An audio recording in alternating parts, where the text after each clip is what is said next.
हरे राम राम राम हरे हरे, हरे कृष्ण कृष्ण कृष्ण हरे हरे, हरे राम राम राम हरे हरे, हरे कृष्ण कृष्ण कृष्ण हरे हरे, हरे राम राम राम हरे हरे, हरे कृष्ण कृष्ण कृष्ण हरे हरे। ब्रह्मानंदं परमसुखदं केवलं ज्ञानमूर्तिं द्वन्द्वातीतं गगनसदृशं तत्त्वमस्यादिलक्ष्यम् एकं नित्यं विमलं अचलं सर्वधी साक्षिभूतं भावातीतं त्रिगुणरहितं सद्गुरुं तं नमामि। नमामि सद्गुरु शान्तं सच्चिदानन्दविग्रहं पूर्णब्रह्मपरानन्दैशम् आनन्दीवल्लभं सद्गुरु सच्चिदानन्दं केवलं करुणाकरं ज्ञानयोगेश्वरं वन्दे ज्ञानदेवापुना पुनः। अलंकापुरी पुण्यभूमि पवित्र तिथे नांदतो ज्ञानराजा सुपात्र तया आठविता घडे पुण्यराशी नमस्कार माझा सद्गुरु ज्ञानेश्वराशी। संत श्रेष्ठ श्री ज्ञानेश्वर माऊली, जगद्गुरु श्री तुकाराम महाराज, नाथ महाराज, सर्व संतांना वंदन करतो। परमपूज्य काकांना वंदन, परमपूज्य मंदाताईंना वंदन, आदरणीय चौगले सरांना वंदन। आपण सर्व श्रोत्यांना वंदन करून आजच्या चिंतनाला आपण सुरुवात करायची आहे। काल आपण 321, 322 अशा ओवींचा विचार चालू केला होता, त्याचं चिंतन आपण सुरू केलेलं होतं। प्रसिद्ध श्लोक आहे, ध्यायतो विषयन पूसा संगेस्तेषु पूजायते संगात संजायते कामः कामात क्रोधा विजायते क्रोधात भवति सम्मोह सम्मोहात स्मृतिविभ्रमः स्मृतिभ्रंशात बुद्धिनाशो बुद्धिनाशात प्रणश्यति। दोन पाठोपाठचे श्लोक आहेत, 62 आणि 63। आपण म्हटलं आपल्या जीवनाला दिशा देणारे श्लोक आहेत। आपलं पारमार्थिक आयुष्य, पारमार्थिक वाटचाल आणि प्रापंचिक वाटचाल या दोन्ही वाटचालीमध्ये दिग्दर्शनाचं काम, दीपस्तंभासारखं काम करणारे हे श्लोक आहेत। आपला नाश कशामुळं होतो, आपलं नुकसान कशामुळं होतं हे दाखवणारे हे दोन श्लोक आहेत। आणि त्यावरती माऊलीने केलेलं भाष्य जे आहे ते भाष्यसुद्धा फारच आता उद्भव आहे। काल आपण 2 ओव्या बघितल्या होत्या। जरी हृदयी विषय स्मरती तरी निसंगाही आपजे संगती संगे प्रगटे मृती अभिलाषाची। सुरुवातीलाच विषयाचं स्मरण आणि स्मरणातून त्याचा संग आणि संगातून इच्छेची निर्मिती होते। जेथे कामू उपजला तेथ क्रोध आधीची आला क्रोधी असे ठेविला सम्मोह जाणे। काम आला की क्रोध पाठोपाठ येतो। कामात जेव्हा अडथळा बनतो तेव्हा क्रोधाचा हल्ला होतो आणि जेव्हा काम पूर्ण होतो तेव्हा लोभाचा हल्ला होतो। दोन्हीपैकी एक काहीतरी हल्ला या इच्छेनं होतोच। इच्छा पूर्ण झाली की परत दुसऱ्या इच्छेला जन्म घालते, त्यामुळे लोभ वाढतो। आणि इच्छा अपूर्ण राहिली तर त्या कुणाबद्दल कशाबद्दल तरी त्या घटनेबद्दल राग येतो, म्हणजे क्रोध येतो। आणि क्रोध आला ते तो क्रोधू आधीची आला, अगोदरच येतो। क्रोधी असे ठेविला सम्मोह जाणे, त्यामुळं कर्तव्य अकर्तव्य याबद्दल मूढता निर्माण होते, भ्रम निर्माण होतो आणि हा भ्रम आपल्या त्रासाला कारणीभूत होतो। अशा 2 ओव्या आपण मागच्या याच्यामध्ये पाहिलेल्या होत्या। आता पुढची ओवी आहे 323 नंबरची। सम्मोह झालिया व्यक्ती तरी नाशू पावे स्मृती चंडवाते ज्योती आहात जैशी। माऊलीने श्लोकाचं स्पष्टीकरण करताना एक चंडवाते म्हणजे सोसाट्याचा वारा असतो, वादळ असतं, त्या वादळामध्ये एखादी ज्योत मालवावी आहत जैशी। आहत म्हणजे मालवणे, विझणे अशा अर्थानं।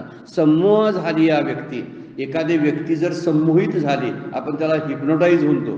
हिप्नोटाईज कशामुळे होतात, या इच्छेनं, कामानं म्हणजे क्रोधानं, आणि नंतर होणारा हा हिप्नोटाईजची कृती आहे की नंतर काय आहे ते सुचत नाही, आपण कोण आहोत हे कळत नाही, किंवा कुठल्या तरी तालावरती नाचायला लागतात, ते कामाच्या आणि क्रोधाच्या।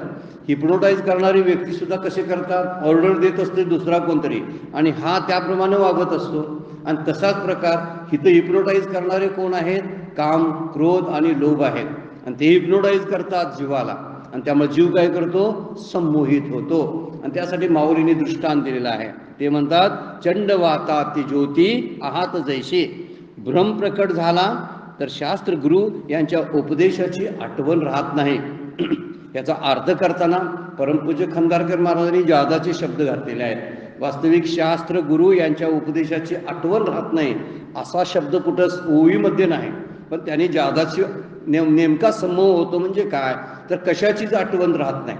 जे आपण चांगले संस्कार शिकलेलो असतो, लहानपणापासून आई वडिलांनी जे शिकवलेलं असतं, सद्गुरूंनी नंतर जी कृपा केलेली असते किंवा ज्ञान काहीतरी दिलेलं असतं, काही शास्त्रांचा अभ्यास झालेला असतो, तो सगळा विसरून जातो. काम क्रोधाच्या तालावर ते नाचायला सुरू करतो. ज्याप्रमाणे वादळी वाऱ्याने दिवा झपाटला जावा म्हणजे विझावा. वादळी वाऱ्यामध्ये जसा वारा दिवा विझून जातो, तशा पद्धतीनं विवेक कुठल्याही प्रकारचा शिल्लक राहत नाही. आपल्याकडं काकांचं एक काव्य आहे, विवेकाची मशाल म्हणून. फार सुंदर काव्य आहे. कधीतरी आपण वाचलं तरी हरकत नाही. ते प्रसिद्ध झालेलं नाही, पण आपल्या इथं खाली आपल्या डायनिंग हॉलमध्ये ते लावलेलं आहे वाचायसाठी सर्वांसाठी. तर ती विवेकाची मशाल जी आहे, ती विवेकाची मशाल अशा अविचाराच्या वादळामध्ये विझून जाते.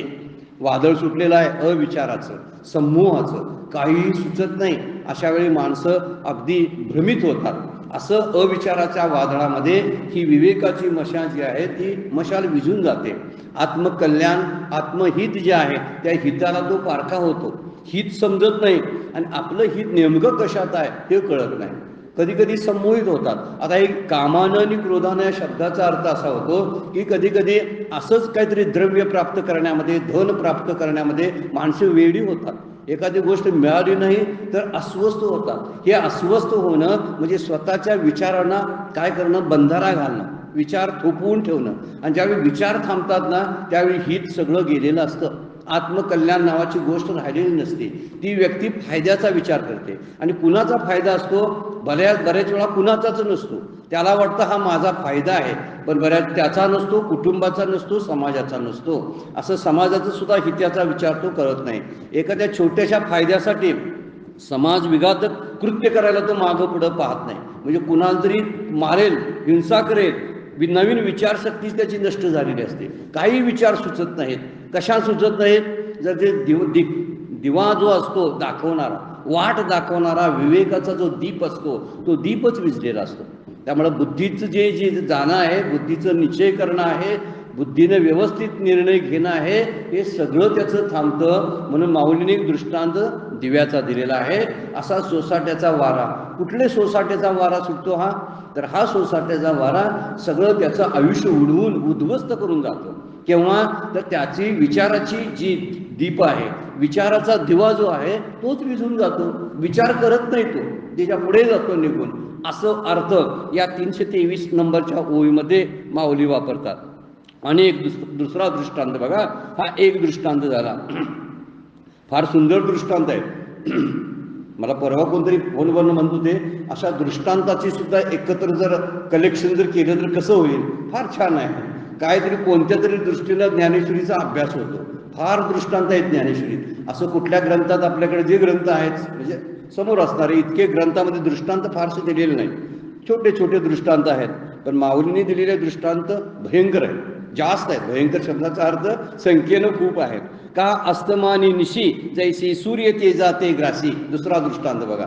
संध्याकाळची वेळ झालेली असले, सूर्यास्त होण्याच्या वेळी रात्र जशी सूर्याच्या तेजाला ग्रासून टाकते, खाऊन टाकते. म्हणजे काय म्हणलेलं आहे का अस्तमानी दिशी. अस्तमानी म्हणजे सूर्य मावळताना, सूर्याचा अस्त होताना. निशी म्हणजे रात्र. जैशी सूर्य तेजाते ग्रासी, जसा सूर्याचं तेज ग्रासून टाकते. ग्रासी म्हणजे व्यापून टाकते ती रात्र, संध्याकाळची वेळ. तो मनुष्य तसं तैशी दशा स्मृती भ्रंशी प्राणियाशी. तसा स्मृतीचा नाश झाला की त्या प्राण्याची, त्या व्यक्तीची दशा होते. कशाने स्मृतीचा नाश होतो अगोदरच सांगितलेला आहे. सुरुवात इकडून झाली आहे विषयाच्या चिंतनापासून, ते कामातून, क्रोधातून, समूहातून आता स्मृतीभ्रंशाकडे आता आपण बघायला लागलोय. तो मनुष्य न राहता केवळ जगणारा सामान्य प्राणी अशी त्याची दुर्दशा होते. फक्त पशुवत जीवन जगायला चालू करतो. आणि या पशुवत जीवनामुळं त्याचं जे काय करणं हिताचं जे आत्मकल्याणाचं आहे तो त्याला पारखा होतो. का अस्तमानी निशी जैशी सूर्य तेजाते ग्रासी तैशी दशा स्मृतीभ्रंशी. स्मृतीभ्रंश म्हणजे ज्याचा स्मृती नष्ट झालेली आहे. दशा म्हणजे चांगली अवस्था नव्हे बरं का, दैन्य अवस्था. दशा शब्दाची, दशा ही एक अवस्था दाखवते, दशा हा शब्द. तर दशा म्हणजे वाईट स्थिती, अशी त्याची वाईट स्थिती प्राणी अशी. आणि प्राणी शब्द जो वापरलाय तो मनुष्यासाठी वापरलेला. कुठेही जो ज्ञानेश्वरीमध्ये जो प्राणी म्हणून शब्द आलेला आहे तो मनुष्य प्राणी म्हणून आलेला आहे. दुसऱ्या प्राण्याला कुठल्याही ज्ञानेश्वरी सांगून का उपयोग नाही आणि कळणार पण नाही. म्हणजे जे प्राणी, जे चतुष्पाद प्राणी जे आहेत त्यांना काही कळणार नाही, किंवा आणखीन ते तिर्यक योनीमध्ये आहेत त्यांनाही काही कळणार नाही. म्हणजे पशु पक्ष्यांना हे काही समजणार नाही. म्हणून प्राणी हा शब्द मनुष्यासाठीच वापरलेला आहे, कारण मनुष्याकडे विवेक असतो, बुद्धी असते म्हणून. पण तीच बुद्धी जेव्हा तो मनुष्य गहाण ठेवतो, किंवा ती बुद्धी जी आहे त्या बुद्धीचा दिवा जेव्हा विझतो त्या कामक्रोधाच्या नादामध्ये समूहित होऊन, त्यावेळी त्याला स्वतःचं स्वत्व ज्याला आहे ते कळत नाही, असं सांगणं त्यामध्ये आहे. त्यामुळं आपला जो स्वस्थ स्थान जे आहे त्या स्थानापासून तो भ्रष्ट होतो. हे भ्रष्ट होणं म्हणजे काय होणं? अधःपाताकडे जाणे. स्मृतिभ्रंश झाला की अधःपाताकडे जातो, घसरतो, पशुतुल्य वर्तन करतो. म्हणजे सूर्याचं तेज आहे अंधार गिळून टाकतो, तसं स्मृतिभ्रंशामुळं जीवाची दशा होते, जीवाची तशी स्थिती होते. हा दुसरांत दृष्टांत सांगितलेला आहे का अज्ञान. मग आणि पुढे बघा, मग अज्ञानदा केवळ तेने आपलं विजय सकळ, ते बुद्धी होय व्याकुळ हृदया माझी. मग जिकडे तिकडे अज्ञानाचा अंधकार पसरतो. मग अज्ञानांध केवळ तेने आपलं विजय सकळ, आपलं विजय व्यापून टाकतं. सकळ म्हणजे संपूर्ण.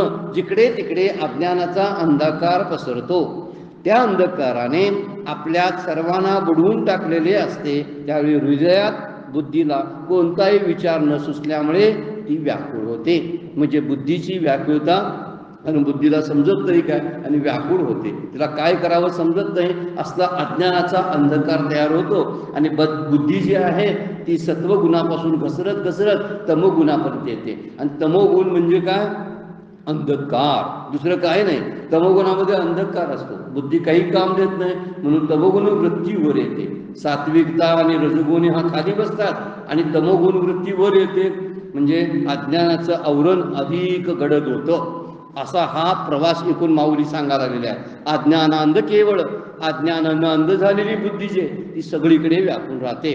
जैसे, पुढचा दृष्टांत बघा, जैसे जात्यंदा पळणी पावे, मग ते काकुळती सैरा धावे, तैशी बुद्धीशी होती भवे धनुर्धरा.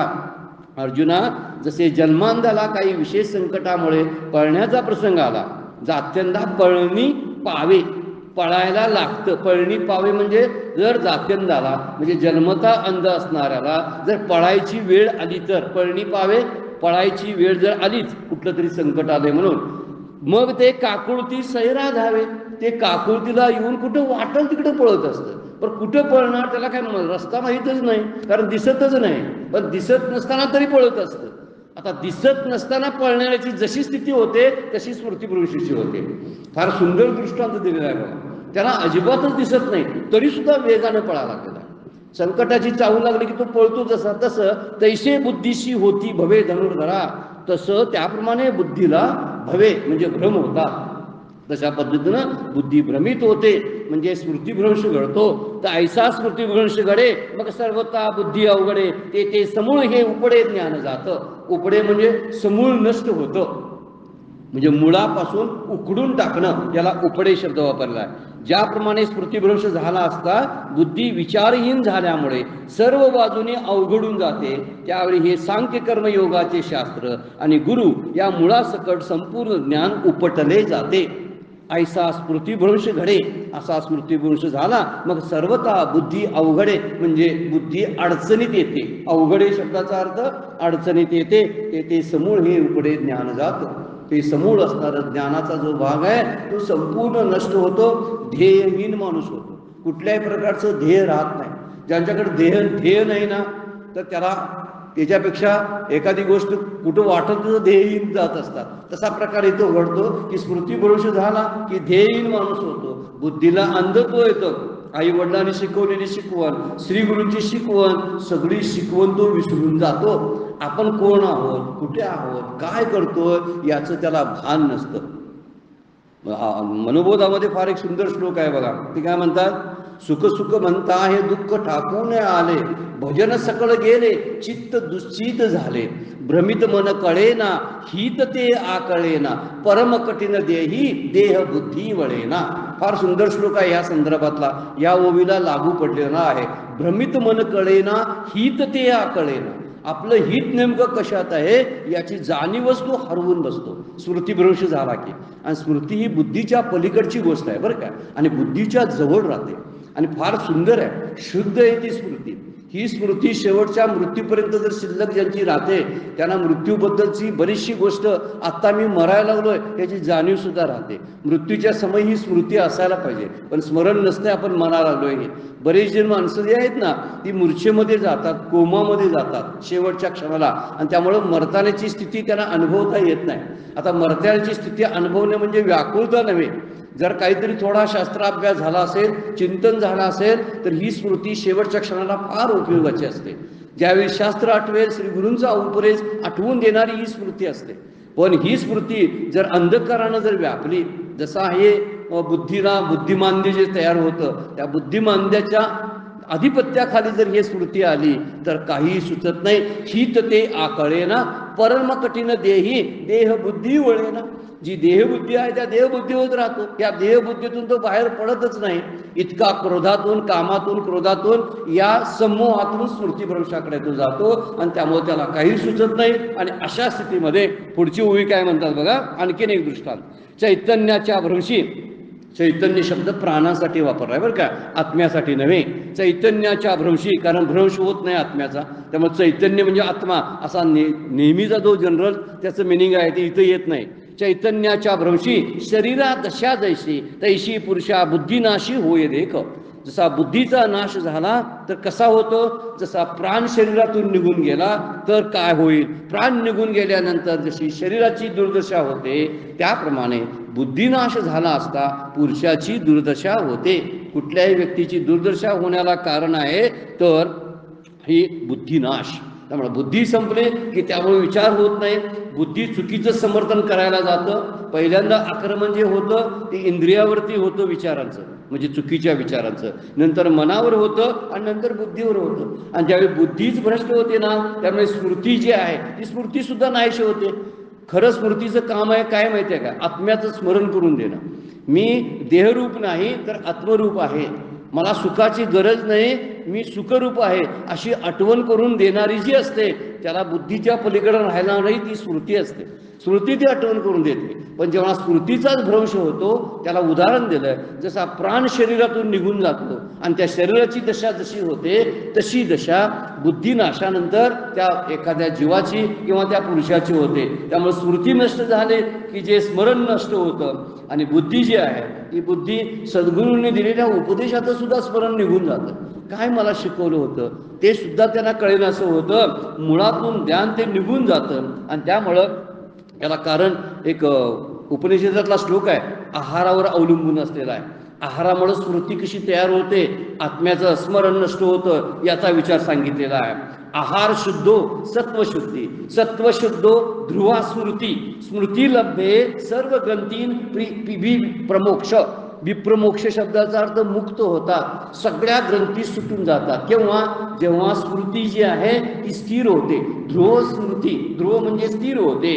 सत्व शुद्ध असेल म्हणजे सत्वानं शुद्ध झालेली जी स्मृती असते ती स्थिर होते, आणि स्थिर झाली की सगळ्या ग्रंथीचा, ज्याला हृदय ग्रंथी आपण म्हणतो, त्या ग्रंथीच्या सुटायला लागतात.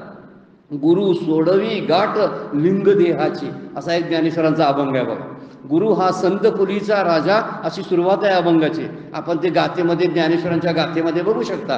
गुरु हा संत कुलीचा राजा, गुरु हा प्राण विसावा माझा, गुरुविन देवना दूजा पाहता नाही त्रेलोकी. या अभंगाच्या पुढे पुढे आहे की गुरु सोडवी तात्काळ गाठ लिंग देहाची. गुरु वैराग्याचे मूळ, गुरु परब्रह्म केवळ, गुरु सोडवी तात्काळ गाठ लिंग देहाची. म्हणजे गुरूंच्या उपदेशांची आठवण नाही राहिली तर ती गाठ सुटणार नाही. आणि जेव्हा स्मृतिभ्रंश होतो त्यावेळी ही गाठ तशीच घट्ट होते. इथं म्हटलेलं आहे आहारामुळं आहार शुद्ध सत्वशुद्धी. जर सात्विक आहार केला तर त्यामुळं आतली शुद्धी सत्वाची होते. सत्वशुद्धी झाली की ध्रुवा स्मृती म्हणजे स्मृती स्थिर व्हायला लागते आणि स्मृती लंबे सर्व ग्रंथी विप्रमोक्ष, त्यातून सगळ्या ग्रंथी हळूहळू सुटायला लागतात. ह्या गाठी सुटणं फार गरजेचं आहे. आणि ध्यानानं चिंतनानं वेदांताच्या चिंतनानं नामानं सतत संघामध्ये संत संघामध्ये राहिल्यामुळं सुद्धा एक एक गाठ विलग होते. आपल्याला त्याची जाणीवही होते की बऱ्यापैकी कळायला लागलंय, दिसायला लागलंय, समजायला लागलंय. अशा ज्या जाणीवा होतात ते मधले अज्ञानाचे पडदे दूर होतात. त्यामुळे स्मृती जी आहे ती व्यवस्थित स्थिर होऊन मार्गदर्शन करायला लागलेली असते अशी जाणीव आपल्याला होते. सतत नाम घेणारे, खूप नाम घेणाऱ्यांना हा अनुभव येतो. सतत ध्यानामध्ये आणि चिंतनामध्ये, कुठल्या तत्वचिंतनामध्ये असणार आहे. आपण चिंतनामध्ये असतो पण विषय चिंतनामध्ये असतो. विषय चिंतनामध्ये असल्यावर गाठी परत दृढ होतात आणि विषय चिंतन संपलं ना तर ह्या गाठी सुटायला लागतात. म्हणून आहाराचं वर्णन केलेलं आहे. आणि आहार म्हणजे फक्त अन्न नव्हे बरं काय. डोळ्यानं आपण पाहतो तो पण आहार आहे डोळ्याचा. पाहणं हा डोळ्याचा आहार आहे. ऐकणं हा कानाचा आहार आहे. वास घेणं हा नाकाचा आहार आहे. फार महत्वाच्या गोष्टी आहेत त्या. जिभेचा आहार आपण रस घेतो, बोलतो, हा सुद्धा जिभेचा आहार आहे. मग काय बोललो म्हणजे आत जाणार असा विचार आहे. काय खाल्लेलं आत जाणार त्याला आहार म्हणायचं. ग्रहण करणं आहे ना. पाहतो मी, काय जे पाहतो तेच आत जातं ना, मग त्याला आहारच म्हणायला पाहिजे. म्हणून तो आहार आहे. तुकोबा म्हणतात तुका म्हणे आहार झाला हा विठ्ठल अम्माशी. तुकाराम महाराज अभंगाची शेवट करताना म्हणलेले आहेत ते काय म्हणतात, तुका म्हणे आहार झाला हा विठ्ठल अम्माशी. आम्हाला जेवण काय झालंय, विठ्ठलच जेवण झालेलं आहे. असं ज्याचं विठ्ठल जेवण होतंय त्याची स्मृती स्थिर व्हायला काय बिघडलं सांगा. इथं स्मृती स्थिर नसल्यामुळंच ही परिस्थिती निर्माण झालेली आहे. आता मागच्या घटना आहेत त्यामध्ये, पण त्या घटनेला धरलं तरी स्मृती स्थिर होण्यासाठी मुख्य गोष्ट आहे की जो आहार आहे तो आहार फार महत्वाचा आहे. आणि त्या आहारातून सत्वशुद्धी होते, मोह नष्ट होतो. मोह होताच अर्जुनाला अगोदर, मोहानं ग्रासला होता. म्हणूनच त्याला शेवटचा प्रश्न विचारलेला आहे, आता बाबा तुझी स्थिती काय आहे. 18व्या अध्यायामध्ये श्लोक आहे, नष्ट मोहा स्मृतीर लब्धा.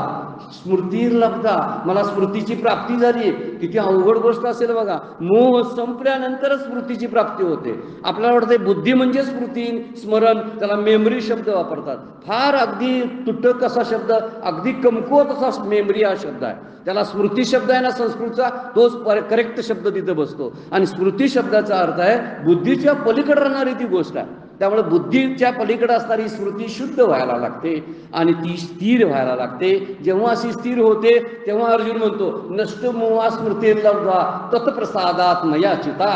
आणि काय म्हणतो तो, स्थितो अस्मी गत संदेह, माझे संदेह सगळे निघून झाले आणि त्या स्थितीमध्ये आता मी स्थिर झालेला. माझा सगळा मोह नष्ट, सगळे मोह नष्ट झाले. आणि कशामुळं, स्मृती लब्ध्वा, मला स्मृतीची प्राप्ती झाली म्हणून. आणि या गोष्टीवरून आपल्याला लक्षात येतं की या स्मृतीमध्ये किंवा या श्लोकामध्ये सांगितलेला जो आहे तो मोह नाश होतो आणि स्मृती लाभ होतो. आणि सगळा स्थिर संदेह गेल्यामुळं ती बुद्धी किंवा ती स्मृती स्थिर व्हायला लागते. आपलं कर्तव्य करू नये, जे आलेलं वाटेलं कर्तव्य करू नये असं बुद्धी सांगते ना, त्यावेळी तो मोह आहे. काही वेळा असतं स्वधर्म, आपण मागच्या वेळा बघितलेला याच अध्यायामध्ये स्वधर्माची व्याख्या बघताना बघितलं, आपल्याला वाट्याला आलेली जी कर्तव्य आहेत ती कर्तव्य चोख करणं म्हणजे स्वधर्माचं पालन करणं. पण स्वधर्माचं पालन करायला नको वाटतं तो मोह असतो. आणि दुसरंच काहीतरी करावं किंवा कर्तव्याबद्दल जे शंका असते त्याला संमोह म्हणतात. मोह आणि समूहामध्ये हा थोडासा फरक आहे. जे कर्तव्य करायलाच टाकून देतं, नको ते कर्तव्य करायला, म्हणजे चांगली गोष्ट असते ते करायला नको वाटते, याला म्हणायचा मोह. आणि दुसरी गोष्ट की दुसरंच काहीतरी करतो किंवा त्या कर्तव्याबद्दल जर शंका संदेह असतील ना त्याला समूह म्हणतात. आणि हा समूह काय करतो याचं वर्णन माऊली करतात, चैतन्याच्या भ्रंशी. नंतर शरीरा दशा जैशी तैशी पुरुषा बुद्धीनाशी होय देक. आणि अशी स्थिती त्याची होते. आणि त्यामुळं तो काय करायला लागतो, ऐसा स्मृतीभ्रंश घडे मग सर्वता बुद्धी अवघडे. बुद्धीचा नाश व्हायला लागतो. बुद्धी एका संधीमध्ये सापडते आणि विचार करण्याला लायक राहत नाही. या सगळ्या गोष्टी कशातून घडतात बघा, कामनेतून. आणि क्रोधातून, आता क्रोध फार कमी दर्जाची गोष्ट आहे, क्रोध येतो आणि जातो, पण कामना आणि इच्छा ज्या आहेत त्या तशाच माणसाला आणि जीवाला तळमळायला लावतात.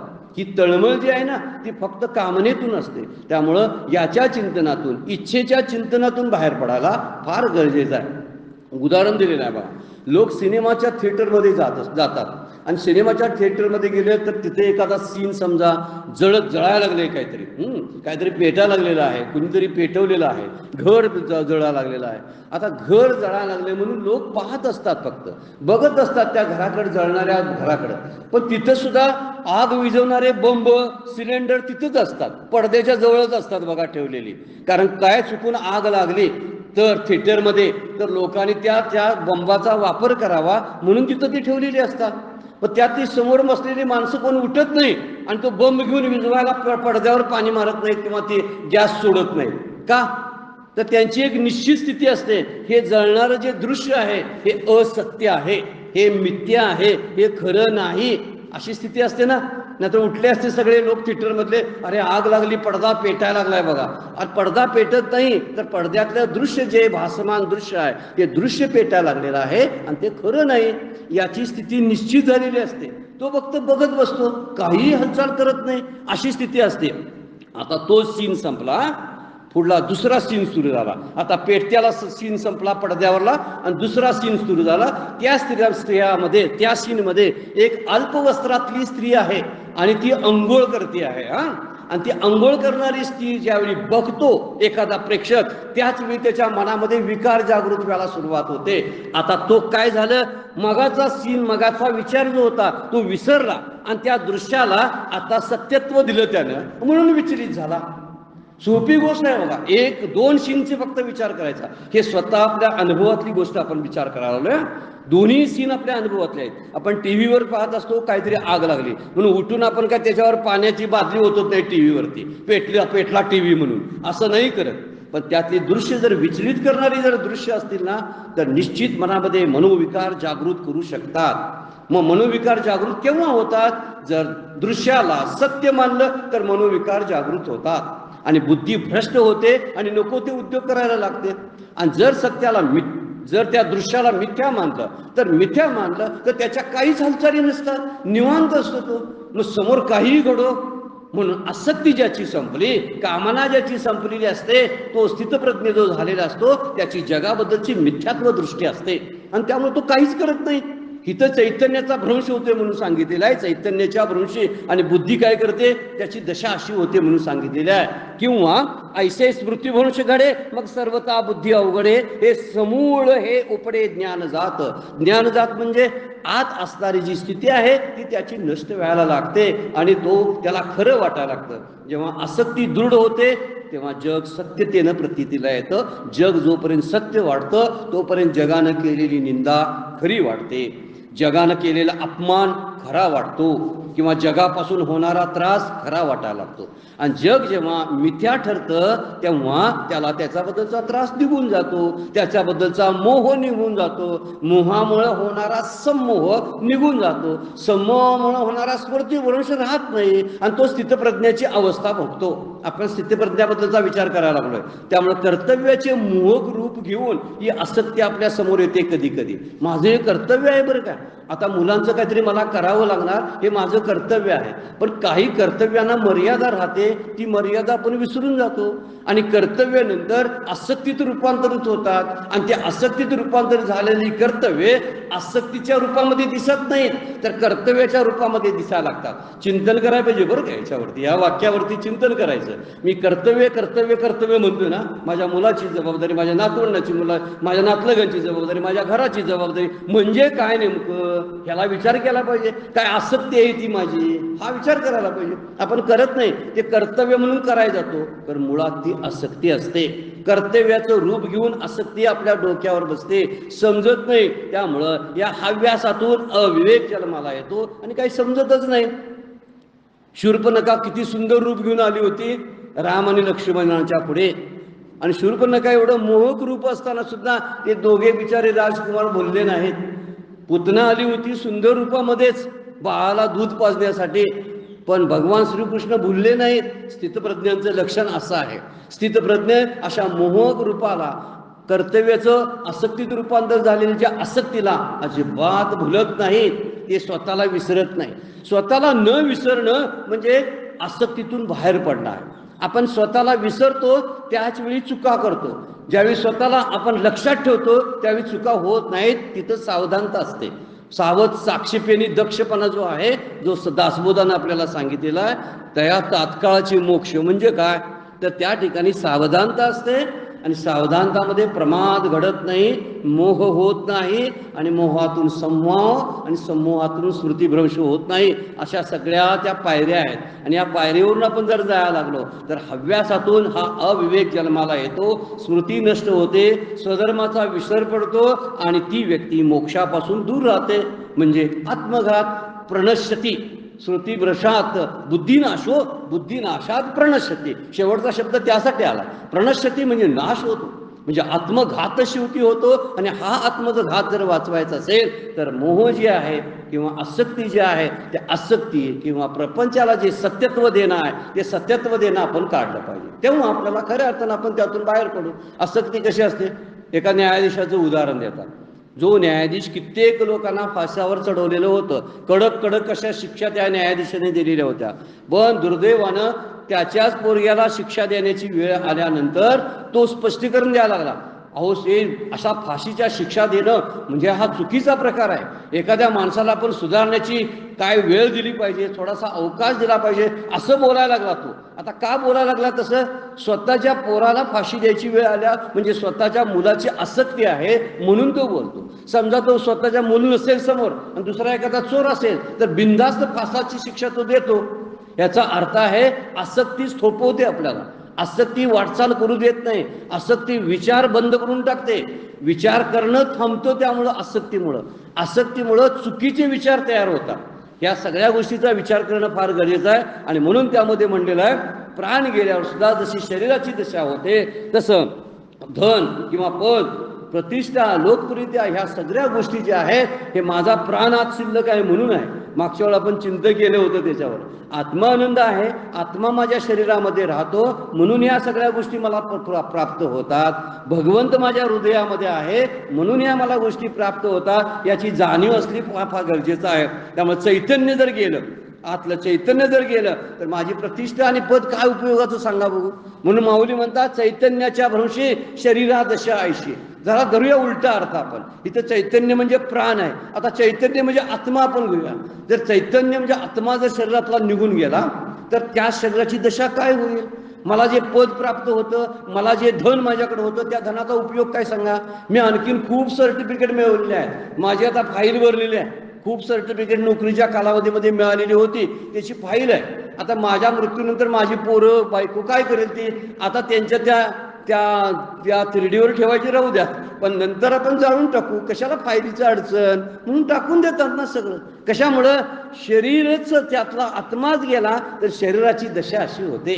त्यामुळे चैतन्याच्या भरोशी शरीराची दशा अशी म्हणतात ज्ञानेश्वर माऊली. ते प्राणांच्या बाबतीमध्ये म्हणतात. तसा समूह असा करतो. त्यामुळे सगळी सर्टिफिकेट नष्ट होतात.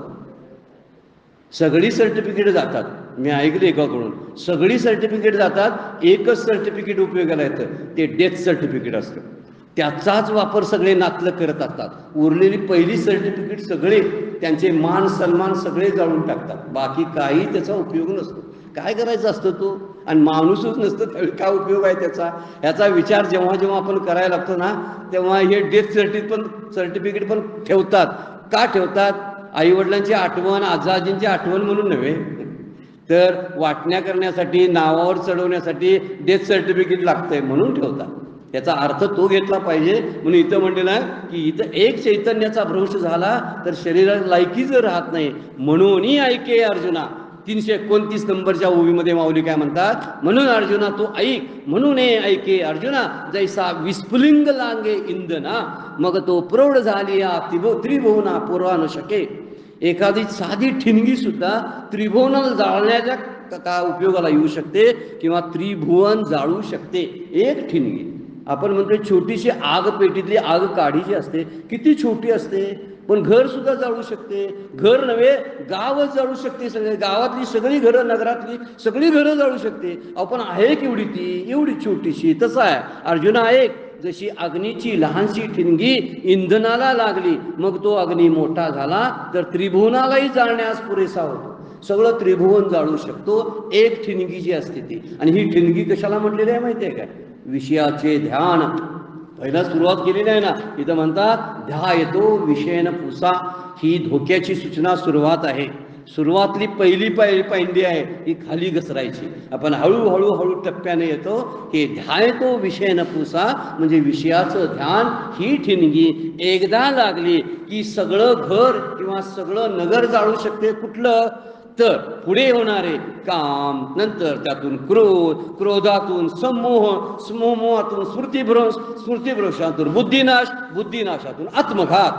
एवढ्या सगळ्यासनी जाळून टाकते ती. म्हणजे सगळं जाळून टाकायची पात्रता एका विषयाच्या स्मरणामध्ये आहे. म्हणून ऐक, म्हणून शेवटची ओवी चिंतनपर आहे, ती लिहून घ्यायची आहे. 330 नंबरची ओवी. तो जरासा सिद्धांत आहे त्यामध्ये. तैसे विषयाचे ध्यान. कारण आपण लिहून घेत आलेल्या ओव्यामध्ये सगळे तैसे अशाच ओव्या आहेत. कारण त्यामध्ये सिद्धांत आहे. तैसे विषयाचे ध्यान, जरी विपाये वाहे मन, तरी येसने हे पतन घेवशीत पावे. जर तू बाबा जर विषयाचं चिंतन जर घोळवत बसलास मनामध्ये, जर विपाये वाहे मन, म्हणजे थोडे जरी मनाकडून घडले, विपाये वाहे मन, थोडं जरी मनानं तरी चिंतन केलं तरी येसने हे पतन, तरी एवढे सुद्धा अधपतन शोधित येते. गिवसित पावे. गिवसित म्हणजे शोधत येते. गिवसित पावे म्हणजे तुझ्या शोधात येईल. सगळी पापं तुझ्या पाठीमागून येतील. तू कुठं आहेस म्हणून शोधायला येतील. किती त्रास होईल नंतर हे माऊली सांगायला. तैसे विषयाचे ध्यान. फक्त विषयाच्या ध्यानामुळं, विषयाच्या चिंतनामुळे, विषय भोगल्यामुळं म्हटलं नाही बरं काय. विषय जर संयमितपणाने भोगले तर विषयांचा त्रास होत नाही. पण विषयांचं चिंतन जे आहे ते विषयांचं चिंतन बसल्या बसल्या कल्पनेतल्या विश्वामध्ये घेऊन जातं आणि आपला नाश घडवून आणू शकतं. आपल्याला कल्पनेनंच राग यायला लागतो, कल्पनेनं इच्छा तयार होतात, कल्पनेतच स्मृतिभ्रंश होत असतो.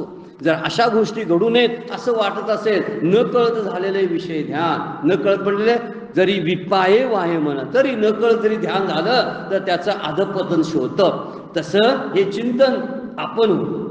आणि विचार जे आहेत ते आकार धारण करतात. जसं आळी जी असते ना, ते भुंग्याच्या चिंतनामध्ये असते बघा. अभंगामध्ये बऱ्याचशा वर्णन केलेलं आहे. एखादी छोटी आळी आहे ना, ती घाबरून भुंग्याचं चिंतन करत असते आणि नंतर तिचंच रूपांतर भुंग्यामध्ये होतं. असं वर्णन बऱ्याचशा शास्त्र ग्रंथामध्ये केलेलं आहे. तसं मग त्यासाठी काय करावं? जर विषयाचं चिंतन केल्यानं आपण जर कामनारूप आणि स्मृतिभ्रंश माझा होत असेल तर देवाच्या चिंतनामध्ये माझं काय होईल? मग देवाच्या चिंतनामध्ये मी देवच होऊन जाईन. जर आळी भुंग्याचं चिंतन करून भुंगा होते तर मी देवाच्या चिंतनानं मी देवरूप होणार नाही का? असा विचार करणं फार गरजेचं आहे. माझा अधपात जर रोखायचा असेल तर असा. म्हणून भगवंत सांगतात आपल्याला, संत सांगतात आपल्याला, तू देवाचं चिंतन कर, देव तुझी चिंता वाहील, देव तुझी चिंता करेल. तू देवाचं चिंतन कर. मग देवाचं चिंतन जर असेल ना तर चिंता करायची काय गरज पडणार आहे? म्हणून चिंतनात देव असावा असं वर्णन केलेलं आहे. म्हणून चिंतनाचा परिणाम जो आहे तो परिणाम दीर्घ परिणाम करत असतो. विषयाचं नुसतं चिंतन केल्यामुळं सुद्धा खूप परिणाम होत असतो. मज वेगळे जे ध्यान, एकनाथी भागवत मध्ये उभे आहे बघा. मज वेगळे जे ध्यान, त्याची जीवाशी दृढ बंधन, या लागी सांडुनी विषयाचे ध्यान, माझे चिंतन करावे. एकनाथी भागवत मधली उभे आहे, फार सुंदर आहे. आपल्याला बघायचे असेल 14व्या अध्यायामध्ये उभे आहे, 354 नंबरची. चिंतनासाठी चांगली उभे आहे. मज वेगळे जे ध्यान, त्याची जीवाशी दृढ बंधन. भगवंताला सोडून, आत्मस्वरूपाला सोडून जेवढं जेवढं ध्यान आहे ते बंधनात टाकतं. या लागी सांडुनी विषयाचे ध्यान, माझे चिंतन करावे असं म्हणतात. राम रावणांच्या युद्धाच्या शेवटी सुद्धा जेव्हा राम रावण युद्ध संपलं, सगळं झालं, शांत झालं सगळं, रावणाचा वध झाला, कुंभकर्ण गेला, सगळं झालं, रक्ताचा सडा पडला सगळ्या युद्धक्षेत्रावरती. त्यावेळी इंद्र आले स्वर्गातून खाली आणि प्रभू रामचंद्रांना म्हणले, आता शेवटची माझी काही मदत तुम्हाला हवी असेल तर मी करायला तयार आहे. ते म्हणते, आता तुमची मदत काय? झालं की युद्ध संपलं, असुरांचा वध झाला आणि आता कसली मदत? तर म्हणले, आता जे मेलेली जी वानरं आहेत ना जे युद्धभूमीवरती पडलेले आहेत. मी काय करतो, अमृताचा पाऊस पाडतो आणि अमृताचा पाऊस पाडला की सगळी वानरं आहेत ना ती जिवंत होतील. जांबुवंत त्यातले वयस्कर होते, ते म्हणले तसं काय पाऊस पाडू नका, राक्षस पण जिवंत होतील. कारण एकदा पाऊस अमृताचा पडला तर नुसती वानरच कशी जिवंत होतील, राक्षस पण मरून पडल्यात, राक्षस पण जिवंत होतील. प्रभू रामचंद्रांनी त्यातनं तोडगा सांगितला. ते म्हणले राक्षस जिवंत होणार नाहीत, फक्त वानरच जिवंत होतील. ते म्हणले, जांबुवंत म्हणले तसं कसं होईल. त्याचा असा आहे, ज्यावेळी युद्ध चालू होतं त्यावेळी वानरांच्या मनामध्ये जे चिंतन होतं ते रावणाचं होतं. सतत रावणाचं चिंतन करायचं, त्याला मारा, संपवा, त्याला संपवायला पाहिजे असं चिंतन रावणाचं होतं. आणि त्या रावणाच्या चिंतनामुळं त्यांना मोक्ष मिळण्याची शक्यता नाही. आणि जे राक्षस होते ना ते राक्षस रामाचं चिंतन करत होते, रामाला संपवायचा, रामाला संपवायचा, राम राम राम. या चिंतनामुळं ते काय झाले, मोक्षाला गेले. त्यामुळं ते जिवंत व्हायचा संबंधच नाही. आता फक्त वानरच फक्त जिवंत होऊ शकतात, कारण त्यांना मुक्ती मिळालेली नाही. मुक्ती कुणाला मिळाली, ज्यांनी रामाचं चिंतन केले ते मुक्त झाले, आणि ज्यांनी राक्षसाचं चिंतन केले ती वानरं मात्र आता उठून बसू शकतात, जगू शकतात, जिवंत होऊ शकतात. परिणाम कशाचा आहे बघा, चिंतनाचा. म्हणून जे जे चिंतन आपण करू, जसे जसे विचार तसेच आपले आचार बदलत जातात, तशीच आपली बुद्धी आकार घेते. जर निगेटिव्ह विचार करणारी माणसं सतत असतात बघा, हे काय होणारच नाही. कुठलं काय होतंय, खरंच होत नाही तसं. त्यांच्या बरोबर विरोधात विचार करतात, विरोधातच घडायला लागतं. त्यामुळे विरोधी विचार कधीही मनात आणू नये. म्हणजे जशी वास्तू म्हणते ना तथा असतो. घरात संध्याकाळी रात्री भांडण करू नये, घरात अपशब्द वापरू नये असं एक शास्त्र सांगतं. कारण घरातली जी वास्तू असते ती सतत, ती लक्ष्मी जी असते म्हणते तथा असतो. म्हणजे वाईट बोलला तथा असतो, चांगलं बोला तथा असतो. मग आपण चांगलंच विचार करायला काय हरकत आहे सांगा, तथास्तुच होणार आहे. म्हणून या चिंतनाने जे आहे, म्हणून कोणाचं चिंतन करावं हाही विचार फार महत्वाचा आहे. चिंतन करणारे असणारी गोष्ट हे भगवंताचं चिंतन असलं पाहिजे. आणि भगवंताचं चिंतन जर नाही आलं तर आपली सगळं चिंतन जे आहे ते आपल्या अधपतापर्यंत घेऊन जाऊ शकतं. लैला मजनूची एक गोष्ट सांगतात. तो मजनू आहे ना, इतका प्रेम करायचा, प्रेम करणं ही सुद्धा एक फार मोठी भक्तीच आहे. भक्तीचं दुसरं नाव प्रेम आहे. तो प्रेम इतका लैलावरती करायचा, ते इतकं ते स्वर्गापर्यंत त्याची कथा गेली. स्वर्गातले देव म्हणाले मला त्यांना भेटायचं आहे. कुणाला, त्या मजनूला. असा प्रेम करणारा प्रेमवीर आहे तरी कसला पृथ्वीवर, त्याला मला भेटायचं आहे. त्याला निरोप घेऊन दूत आले, म्हणजे तुला देवांना भेटायचं आहे. तो म्हणला काय हरकत नाही, देवाला भेटायचं असेल तर त्या देवानं लैलाचं रूप घेऊन आलं तर मी भेट घेईन. बघा त्याचे चिंतन केवढं आहे. जर ते देव लैलाचे रूप घेऊन आले तर मी भेटेन. आता तो भाग नंतरचा भाग, ते आले की नाही हा नंतरचा भाग, पण त्याचं वाक्य काय हे फार महत्वाचं आहे. त्याचं चिंतन असं होतं. समर्थ गेले विठ्ठल मंदिरामध्ये, आणि जेव्हा विठ्ठलाकडे बघायला लागले ना तेव्हा त्यांना रामाचं दर्शन झालं, प्रभू रामचंद्राचं दर्शन झालं. किती विचित्र गोष्ट आहे बघा. जे ज्याचं ध्यान करतात ना तेच त्याला दर्शनाला पात्र होतं. आपण राक्षसाचं ध्यान सैतानाचं करावं, आणि सैतानाचे विचार जर डोक्यात घेतले आपण सैतानच बनू. आणि जर आपण देवाचे आणि भगवंताचे, शास्त्राचे आणि संतांची वचनं जर डोक्यात आपण सारखी घोळवत राहिलो तर आपण संत बनू, स्थितप्रज्ञ बनू. हे चिंतनावर अवलंबून आहे. म्हणून म्हणतात ते तैसे विषयाचे ध्यान जरी विपाये वाहे मन, तरी येसने हे पतन घेऊशीत पावे. सगळी पापं तुला शोधायला येतील असं वर्णन त्यामध्ये केलेलं आहे. म्हणून चिंतनावर, विषयाच्या चिंतनावर खूप अभ्यास करण्यासारखा आहे. यातली एकच ओवी आपण काढलेली आहे, पण त्यातला श्लोक जो आहे एक नाही, 321 नंबरची एक ओवी आणि 330 नंबरची ओवी, या 2 श्लोकावरची आपण घेतलेल्या आहे. आणि ह्या ओव्या पुढे परत आपण चिंतन घरी करावं. या श्लोकाचं एक स्वतंत्र एक स्थान आहे. ह्या ओव्यांच्या पेक्षा वेगळं आणि विचार त्यामध्ये मांडलेले आहेत, त्याचंही चिंतन आपण करावं. म्हणजे आपल्याला एक स्थितप्रज्ञेची अवस्था ह्याच्यापेक्षा बरोबर उलटी असते हे कळायला सुरुवात होईल. आजची वेळ संपलेली आहे. आजचं चिंतन सद्गुरूंच्या चरणी अर्पण करूया, माऊली ज्ञानेश्वरांच्या चरणी अर्पण करूया, विराम घेऊया. पुंडलिक वरदा हरी विठ्ठल श्री ज्ञानदेव तुकाराम.